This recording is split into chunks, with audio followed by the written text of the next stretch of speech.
انا فعلا اختفيت 3 سنين.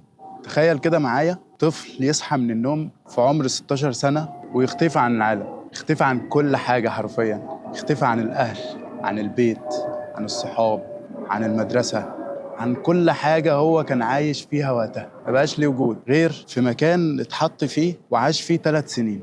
3 سنين واكتر بدون مبالغه. انا النهارده جاي علشان احكي لكم قصتي. كل اللي انا عايز اتكلم فيه هو ان اقول للعالم انا كنت عايش ازاي. صعبه مش كده؟ 3 سنين تختفي وانت في عمر صغير جدا، 16 سنه.